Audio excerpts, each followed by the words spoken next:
You know, there's a funny thing about change. It rarely asks for permission. It just shows up, dripping with possibility, waiting for someone brave enough to stop pretending not to see it. And as you sit here, or stand there, or wander through another ordinary day, maybe a small part of you already remembers what it feels like to remember. Because every human is born with a tuning fork inside their chest. When the world hums, you hum back. Sometimes you pick up static. Sometimes a clear note. Sometimes just silence. But the fork, it keeps vibrating anyway, looking for harmony. And when you start noticing that vibration, instead of judging it, you begin to steer with it. That's the first secret. What you feel isn't proof you're weak. It's proof you're wired for feedback. Imagine you're standing in a field at dusk. Wind brushes the grass. The air smells like rain. And somewhere, afar off, thunder murmurs. Something's moving closer. Every breath you take is a calibration. In, hold, out. The same rhythm trees use to exchange gases with the sky. You don't have to try. You just breathe. And balance begins again. Now picture decisions as doorways scattered across that field. Some glow gold, some silver, some dull grey. Most people, they waste years staring at all of them, terrified of the wrong door. But the body, that honest, unfiltered instrument, it already knows. When a door hums and your ribs expand, that's a yes. When it tightens and shrinks, that's a no. Simple physics of intuition. And the more you trust that internal compass, the more the doors open themselves. You've met gardeners who never weed their soil. They call it faith when thistles choke the roses. But karma is just cause and effect with better marketing. Neglect creates repetition.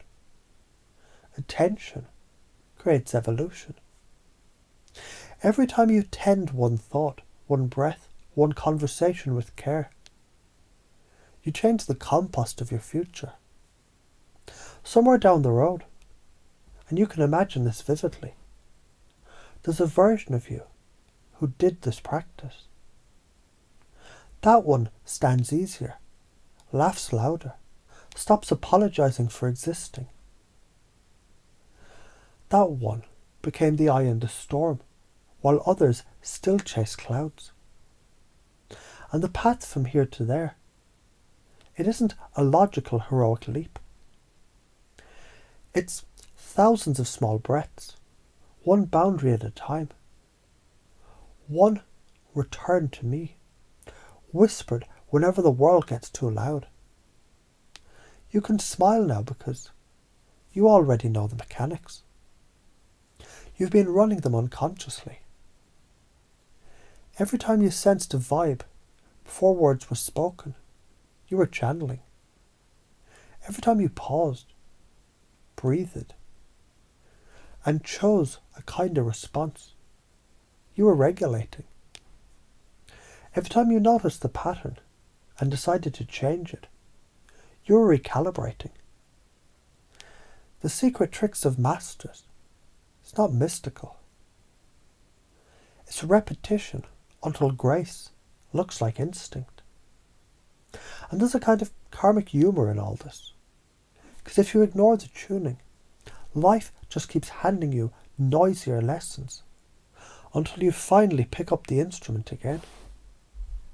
Whereas, when you listen early, even the mistakes turn melodic. So maybe now, or maybe a few minutes from now, you let this idea land. That intuition is just science you haven't fully measured yet. That boundaries are compassion in action. That empathy is not drowning in another's ocean, but learning to surf the waves. And as you imagine carrying these truths into tomorrow, feel how the future tilts slightly. Conversations unfold easier. Projects finish faster. People start asking what changed, and you grin. Because it wasn't magic, it was method. The art of paying exquisite attention. You'll still have off days, everyone does. But now, when you catch yourself tangled in old noise, you'll laugh. Take one long exhale, press thumb to finger and say, return to me. And the field inside you will quiet. And the next true note will ring clear again. That's all there ever was to learn. How to breathe, how to feel, how to choose, again and again, until the practice becomes the person, and the person becomes the teaching.